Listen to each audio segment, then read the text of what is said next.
Welcome to another episode of the Hammer Drops. I am your host, Laoch. Um, Happy Hump Day. I hope you guys having a great week. I hope you're loving the content. First and foremost, I want to sit here and thank all the listeners.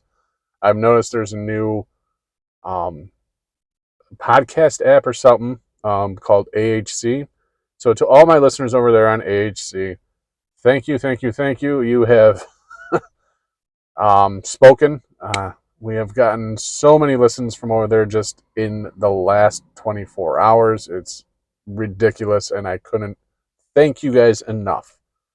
So, with that being said, boy, do we have some stuff that we should really go over today. I'm hoping, again, I hope you like the new concept that I'm coming up with.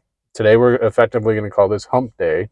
So, because I kind of feel like that's kind of what it should be about today, especially with all the crap that happened yesterday. So let's get into that first. Yesterday, there was elections in states like Ohio, New York, Pennsylvania, um, Kentucky, Virginia.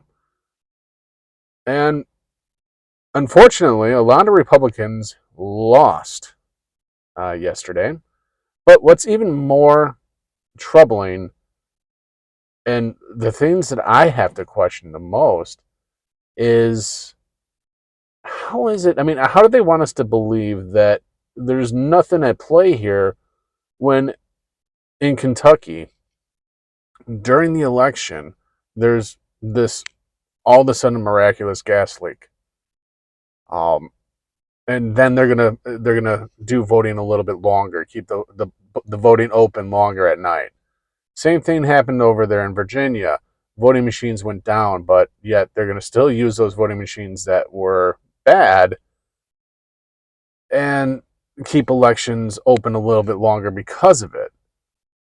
This is what's happening across the country, and what's even more sickening. And I'm all for the woman's right. Abortion. I'm okay with under certain circumstances. Incest, rape, if it's the life of the mother or the life of the child, I get it. But what's sickening is all these women are so happy that they have this abortion that they can go and essentially kill their babies up to term almost now, and that's sickening and that's frightening.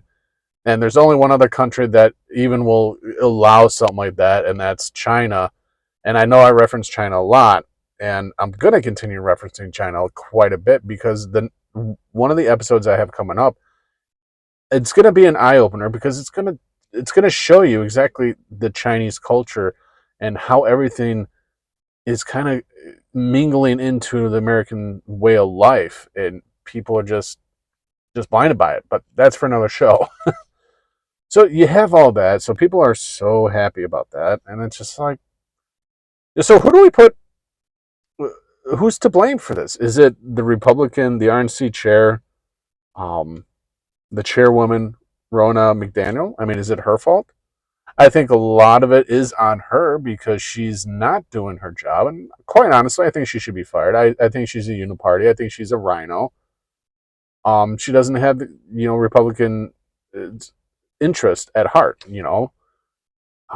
which is kind of sad. I mean, it's, the Democrats at this point, and they're playing the game, and they're playing it good. And it just seems like there's more and more people that are playing the game completely against the Republicans at this point, which is ultimately just bringing them down. And it's funny because they're going to try. Well, extreme MAGA lost last night, and that's what they're, people like Chuck Schumer and all them are saying. Like, MAGA lost last night. No, MAGA didn't lose, because if you want us to take the elections seriously now, I mean, let's be honest.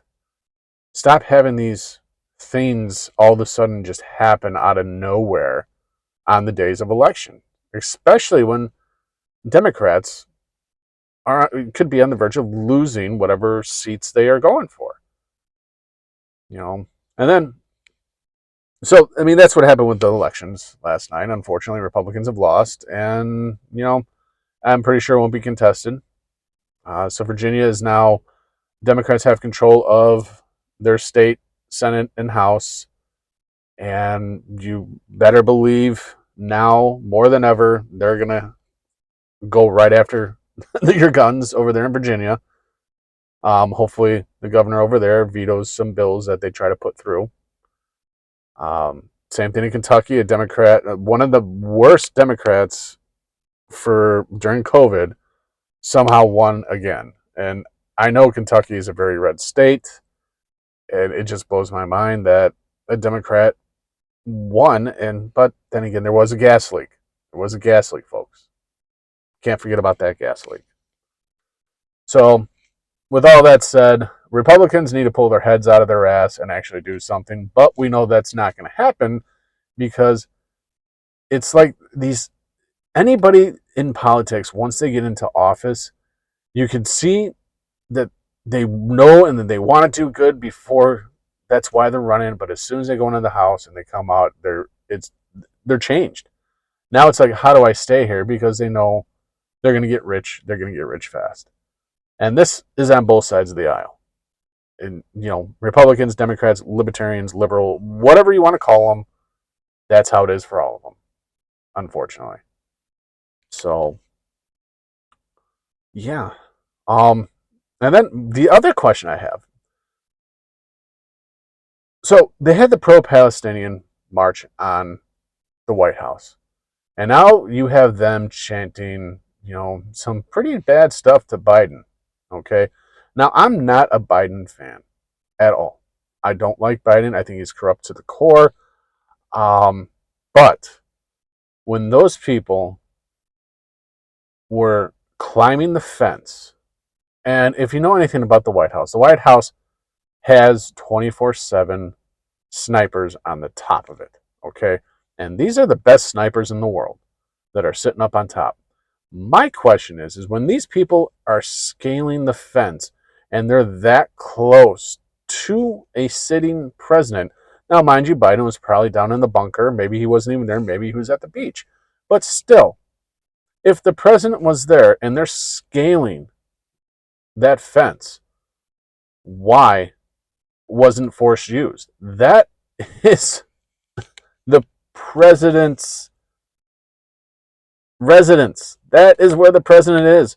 You have snipers on 24/7, 365 up there to protect the president at all costs. Why wasn't a rubber bullet used? Why wasn't something done to these people scaling the damn fence? What, are you waiting for them to get in? At that point, it's too late. And I bet you if you would have shot a rubber bullet or, taken that one guy's head off that was climbing the fence, being that close to a sitting president, I don't care if it's George Bush, I don't care if it's Bill Clinton, I don't care if it's Obama, I don't care if it's Joe Biden. It's a president in there. You protect the president at all costs. And that's your job. So my question is who was making the call for them not to do that? So, I mean, that is something that should be on everybody's mind. And then now we fast forward to today, they're calling for these pro-Palestinian marches on DOD places and stuff like that. And it's like, why are you allowing this to happen? Have we forgotten? And I'm not trying to talk against Palestine, okay? But let's be real here. Have we forgotten that when we had the worst terrorist attack in our nation, 9/11, those were the people flying that same flag, happy that those Americans lost their lives that day. And yet here we are. It's like we're welcoming them with open arms. And then we're going to allow this to happen and not put a stop to it? I don't know about you, but I'm not really happy about that. That's an attack on. I'm not going to say our democracy because let's face it, we are a republic here, folks. We're not a democracy. We are a constitutional republic, and those that say that our democracy is at stake obviously don't know what the fuck they're talking about. It's our republic's at stake. But here's the problem: the enemy's already here. You have Rashida Tlaib that's in Congress, who is spewing rhetoric that would most likely come from Hamas. And now she has been silenced, and boy is the squad not happy about that. Listen, you work for the American people first and foremost. You need to remember that. And I'm glad that she has been silenced a little bit because the rhetoric that was coming out of her mouth was, leaning pro Hamas. And anybody that's in, politician in the United States should not be, on that path, I guess you can say, or, speaking rhetoric of pro Hamas, or especially when it was just 9/11, when that same flag was jumping up and down and all happy that Americans lost their lives. So let's not forget that, folks. So moving on. So Rashida Tlaib finally gets silenced.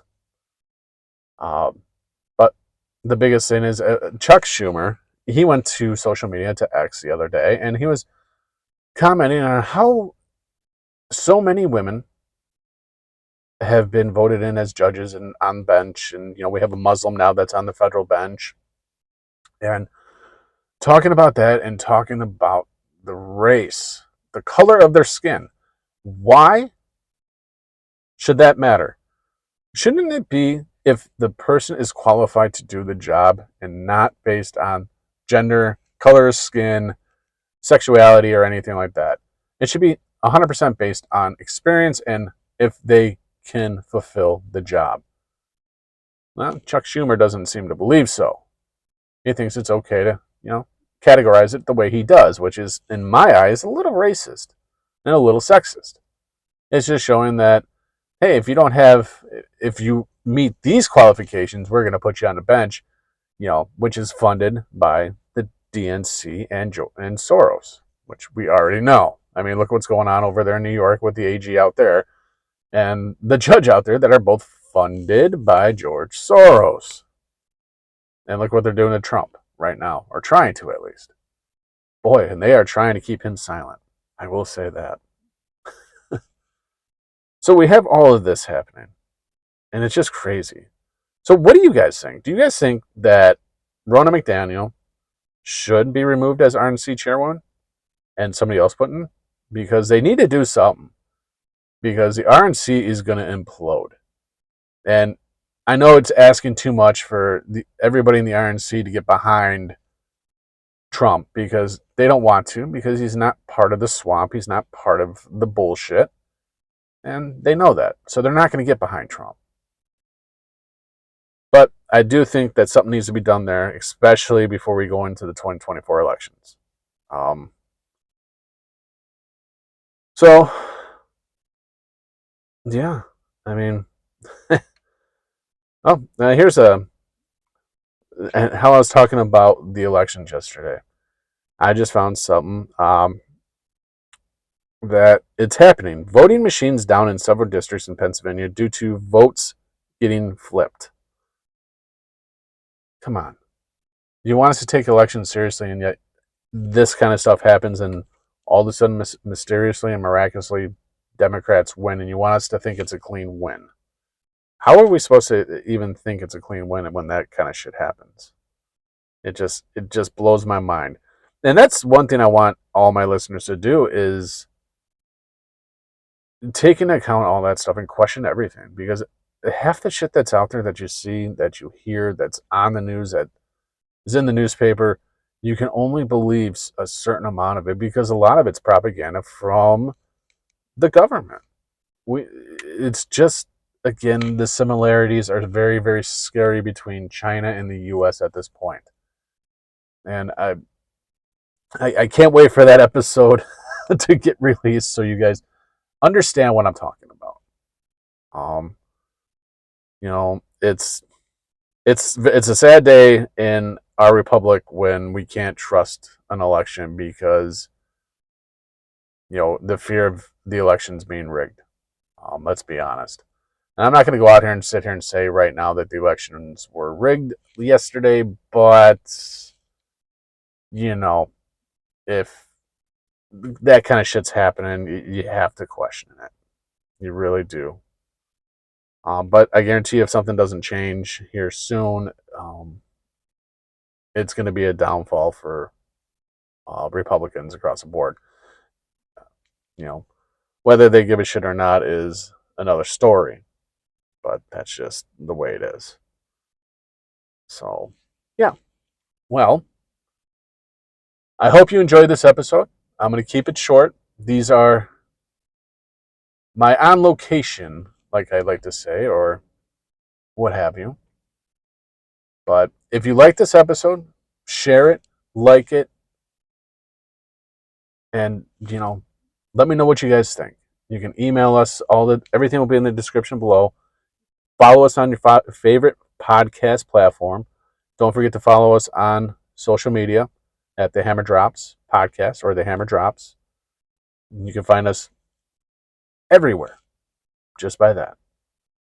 Until the next time, folks, be good to one another.